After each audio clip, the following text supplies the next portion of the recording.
Ces derniers jours, j'ai été envahie par un sentiment étrange, une agitation silencieuse, comme si quelque chose d'invisible bougeait en moi et autour de moi. Quand j'ai reçu ce rapport, j'ai compris, ce n'était pas seulement une impression, il y a quelque chose de spirituel, de profond et de puissant qui arrive. Si vous ressentez cela aussi, ce malaise innommé, cette attente inexpliquée, peut-être que ce message est pour vous. Avant de commencer, je ne vous demande qu'une chose, abonnez-vous et laissez un commentaire, même si c'est juste un « je suis là ». Si ces histoires touchent votre cœur et que de plus en plus de personnes se joignent à elles, je peux vous en apporter une nouvelle chaque jour. Laissez l'esprit ouvrir vos yeux et vos oreilles. Mon nom est Lorena, j'ai 46 ans. Pendant longtemps, j'ai appris à vivre sans rien attendre de plus de la vie. Certaines douleurs ne sont pas surmontées, elles sont endurées, comme des gouttes qui tombent sur le même point de la pierre jusqu'à la fissurer. C'est comme ça que j'ai vécu depuis la nuit, où ma fille Émilie, il est mort. 12 ans se sont écoulés depuis cette fièvre soudaine, quelque chose qui semblait éphémère. Mais ce matin-là, elle a arrêté de respirer. Je me souviens de son petit corps encore chaud, de ses yeux à moitié ouverts, comme si elle somnolait. Je me souviens que l'ambulance m'a tout emporté, ne laissant derrière elle que le silence. Depuis lors, je n'ai plus jamais vraiment entendu ma propre voix. J'ai quitté l'enseignement peu de temps après. Je ne pouvais plus parler aux enfants sans voir le visage d'Emilia dans chacun d'eux. J'ai accepté un poste discret dans une bibliothèque municipale isolée, où règne le silence parmi les étagères poussiéreuses. Les livres ne posent pas de questions. Les histoires ne jugent pas. Chaque jour, j'organisais les étagères, et aussi ma douleur. J'ai accumulé mes désirs, classé mes souvenirs, archivé mes sentiments. Pendant la journée, je suis restée ferme. La nuit, lorsque le silence de la maison était plus lourd que l'obscurité, la douleur revenait. Daniel, mon mari, a arrêté de me chercher il y a des années. Peut-être que j'ai arrêté de le chercher aussi. Nous vivions ensemble comme des ombres parallèles. Nous ne nous faisions pas de mal, mais nous ne nous touchions plus non plus. Les conversations se limitaient à ce qui était nécessaire. Aucun d'eux ne trouvait les mots pour parler d'Emilia. Ou peut-être manquions-nous de courage. Le jour même, 18 mars 2025, le ciel était nuageux, mais il ne pleuvait pas. Après des mois, j'ai décidé d'aller au travail à vélo. Un détail presque banal. Mais quelque chose me poussait à rompre la routine. Une voix silencieuse, une nuisance légère mais insistante. Alors que je roulais à vélo sur une route de campagne à côté d'un parc, j'ai vu la camionnette. Elle a utilisé son clignotant trop tard. Je me souviens seulement du bruit des pneus qui freinent, de l'impact brutal, de mon corps qui vole. Puis, le vide. Aucune douleur. Aucune image. C'est ici que tout change. Je savais qu'il n'était plus là, mais je n'avais pas peur.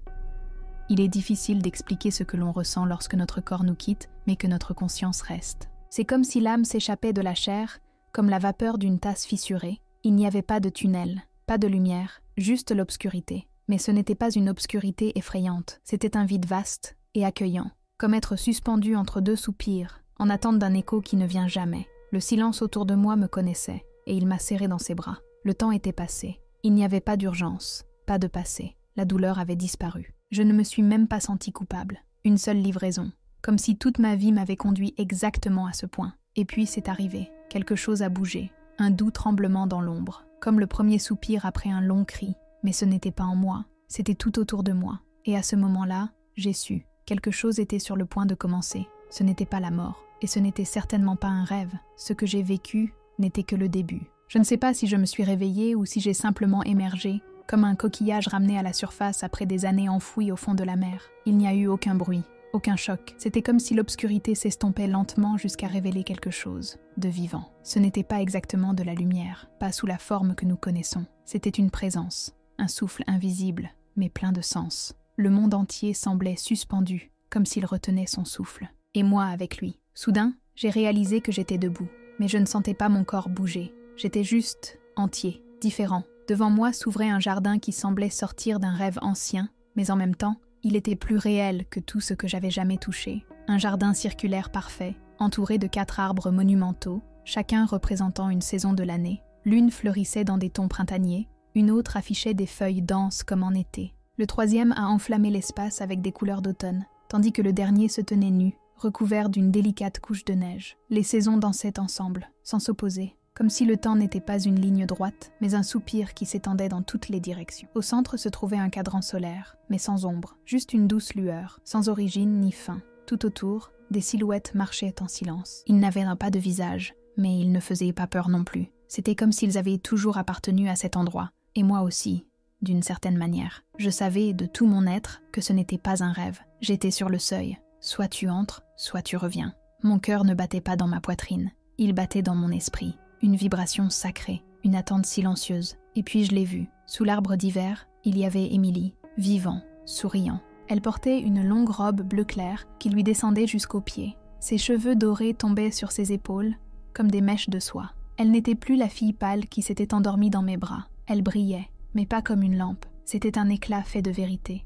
La vérité sur l'amour, à propos de la vie, à propos d'une paix qui ne finit jamais. Elle n'a pas parlé, mais ses yeux, oh, ses yeux disaient tout. C'étaient des fenêtres ouvertes sur l'éternité. Et à l'intérieur de moi, quelque chose s'est brisé et s'est refait en même temps. Aucun mot n'était nécessaire. Elle savait tout, et je savais que j'avais été pardonnée. Puis vint la voix. Ce n'était pas humain, mais plus proche que n'importe quel murmure. C'était comme s'il parlait de l'intérieur de moi, et aussi de l'extérieur, comme si cela vibrait dans les arbres, sur le sol, dans l'air. Il m'a appelée par mon nom, Lorena. Mais dit là, sur ce ton, mon nom semblait contenir toutes les saisons de ma vie, toutes les larmes, les silences, les soupirs contenus, et puis la voix dit « Je vais vous montrer 4 événements qui se produiront en juin 2025, et après cela, vous reviendrez. Mais cette fois, vous ne pourrez pas rester silencieux. » À ce moment-là, le jardin a commencé à disparaître.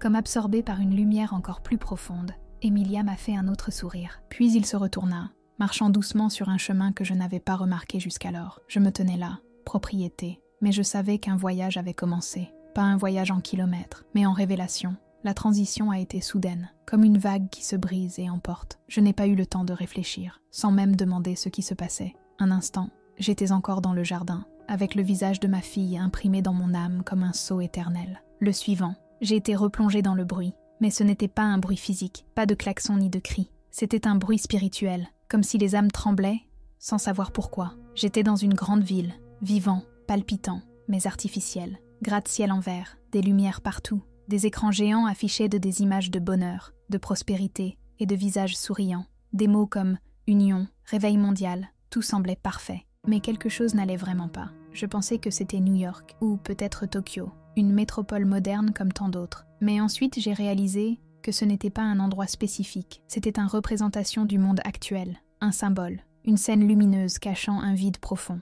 Les gens marchaient comme hypnotisés. Ils ne se parlaient pas, ils souriaient, mais seulement avec leurs lèvres. Les yeux étaient morts, comme des bougies éteintes, avec la mèche levée mais sans flamme. Et puis je l'ai vue. Au sommet d'un des bâtiments de cette ville miroir, une créature faite de lumière flottait, superbe, impossible de regarder directement. Elle avait une forme vaguement humaine, mais elle était trop parfaite pour paraître réelle. Elle a parlé, et ta voix, c'était comme du miel qui coulait sur du verre, chaud, séduisant. Venez à moi, je suis la lumière, je les guiderai. Je te donnerai ce que personne n'a jamais pu te donner. Des foules entières se sont approchées, des millions, en silence, comme s'ils étaient attirés par quelque chose d'irrésistible. Certains se sont agenouillés, d'autres ont levé la main. Personne n'a demandé « Qui est-ce » ou « D'où vient-il » C'était comme s'ils avaient attendu cette présence toute leur vie. Mais je tremblais. Cette lumière n'était pas de la lumière. C'était le froid déguisé en chaleur. Il n'y avait pas d'amour en elle, juste un immense désir de contrôle. Et quand j'ai regardé dans les yeux de cette entité,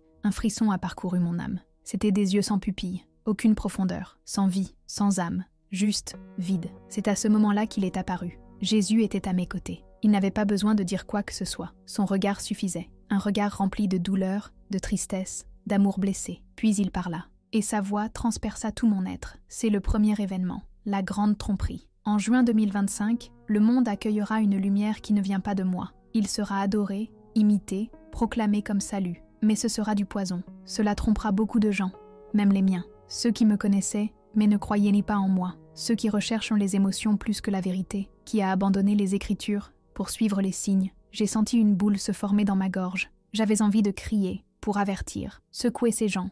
Arrête, ce n'est pas lui. Mais les mots moururent dans l'air, comme si cet endroit était scellé par un voile invisible qui imposait le silence. Jésus, comme s'il entendait mes pensées, continua. Tout le monde ne s'inclinera pas. Il y aura ceux qui reconnaîtront, mes petits, mes points forts, mes cachets, mais ils seront persécutés, accusés de diviser, de haïr, de vivre dans les ténèbres. Pourtant, ils seront ma véritable lumière. Puis il m'a regardée avec une tendresse impossible à décrire. Quand tu reviendras, Lorena, raconte-moi tout. Juin sera la période des tests, et celui qui n'a pas Dieu pour voir tombera. Avant que je puisse répondre, la ville a disparu. comme une image reflétée dans l'eau. Lui seul est resté, et une certitude gravée dans le feu en moi. Tout ce qui brille ne vient pas de Dieu. Certains ont été emmenés de force, d'autres ont tout simplement disparu. J'ai senti mon cœur se serrer, et j'ai demandé, presque sans voix, « Pourquoi, monsieur? Pourquoi doivent-ils souffrir maintenant, alors qu'ils t'ont enfin trouvé ?» Jésus baissa les yeux, et avec la fermeté de quelqu'un qui aime profondément, il répondit, « La vérité a un prix, mais ceux qui demeurent fermes dans mon amour seront une lumière pour les autres. L'obscurité déteste ce qu'elle ne peut effacer. Mais cette fois, le feu ne sera pas éteint. » Je me suis approchée d'un de ces cœurs nouvellement éveillés. C'était une jeune femme agenouillée, les mains levées, le visage couvert de larmes. Sa voix n'était qu'un murmure, mais elle semblait résonner dans l'éternité. « Pardonne-moi, Seigneur, je pensais tout savoir, mais je ne savais rien. Maintenant, je veux juste t'appartenir. » Et c'est là que j'ai compris. Ce réveil ne serait pas bruyant, ce serait profond. Ce ne serait pas spectaculaire, ce serait authentique. Il ne serait pas nombreux, mais éternel dans ses fruits. « Lorraine, » dit Jésus en me regardant avec une infinie tendresse, « prépare ton cœur. Ce qui vient ensuite sera plus difficile, mais nécessaire, car sans rupture, il n'y a pas de véritable guérison. » La lumière a encore changé, et j'ai été emmenée plus loin, vers quelque chose de plus brut, mais aussi de plus vrai. Je pensais que rien ne pouvait m'impacter davantage que l'éveil dont j'avais été témoin, la lumière brisant les chaînes de l'indifférence. Les cœurs battent à nouveau pour Dieu. Je pensais que c'était le point culminant,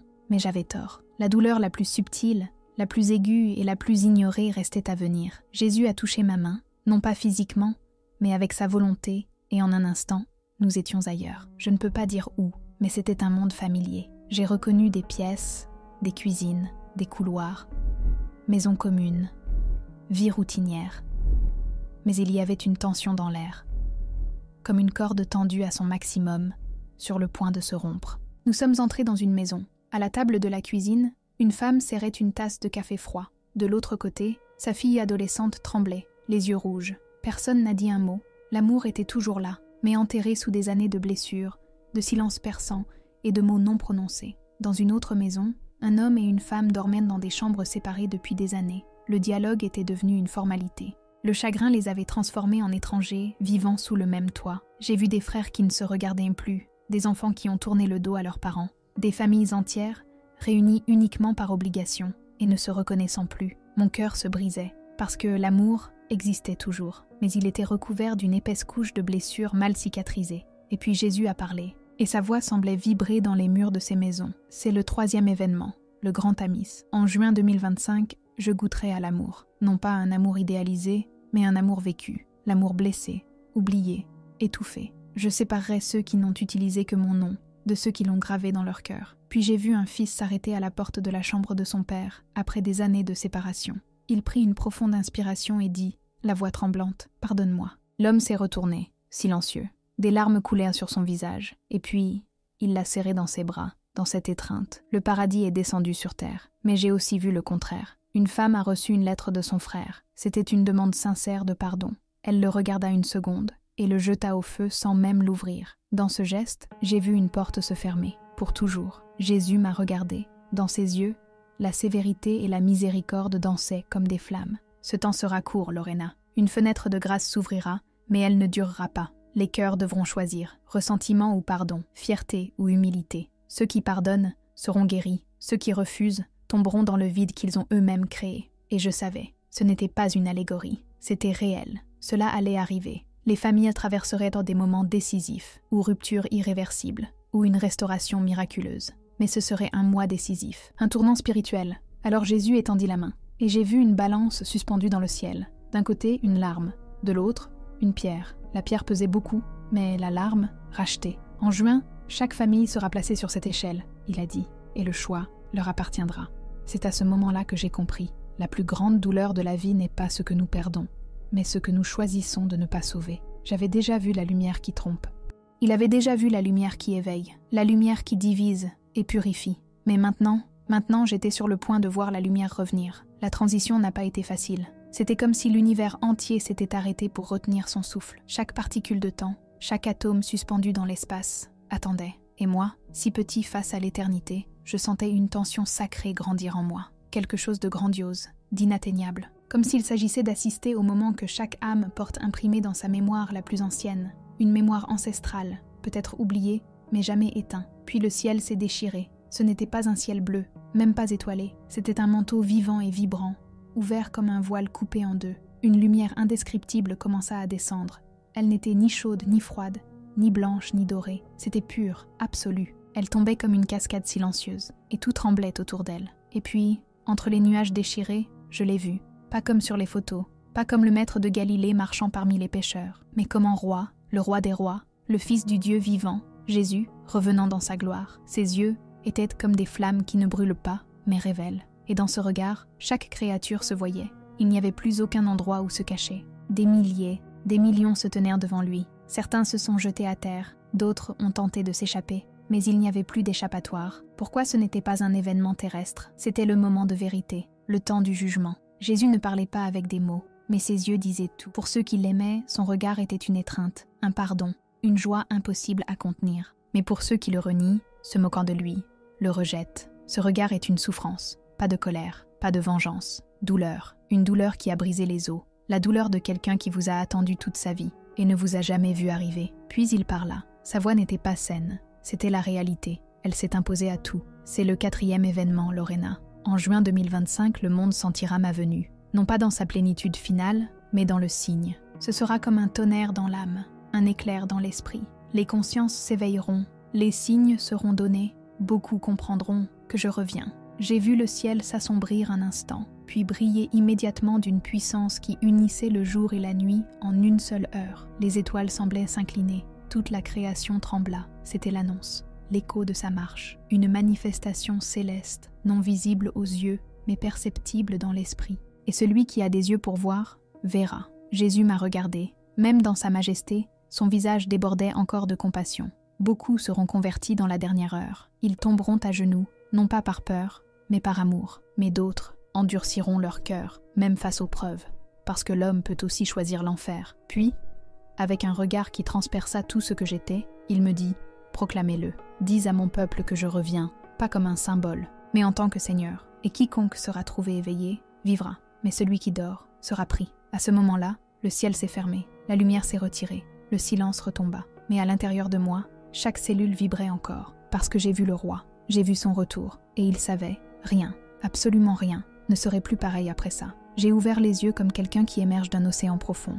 Ma première respiration fut difficile, l'air me semblait trop dur pour mes poumons. Une lumière artificielle a brûlé ma vision. Il m'a fallu quelques secondes pour comprendre où j'étais. Au-dessus de moi, une lumière fluorescente clignotait. Les murs étaient mana blancs, l'odeur était celle du désinfectant. Machine, voix basse, un hôpital. J'ai senti une main serrer fermement la mienne. Formidable, Air Daniel. Son visage était mouillé de larmes. Sa voix, étranglée, « Lorena, Lorena, tu m'entends? Tu es de retour, tu es de retour. » Il le répétait comme un mantra désespéré. Je ne pouvais toujours pas parler, mais il suffisait de le regarder dans les yeux pour comprendre. Il avait aussi attendu. J'ai attendu toutes ces années, comme quelqu'un qui veille en silence, devant un autel sans feu. Les médecins ont dit que mon cœur s'était arrêté pendant plus de 12 minutes. Ils ont dit que j'étais cliniquement mort, et que mon retour était un miracle. Ils ne pouvaient pas l'expliquer, mais je pourrais. Peut-être pas avec les bons mots, mais avec une certitude qui brûlait à l'intérieur, comme une flamme allumée directement du ciel. Les semaines suivantes passèrent lentement,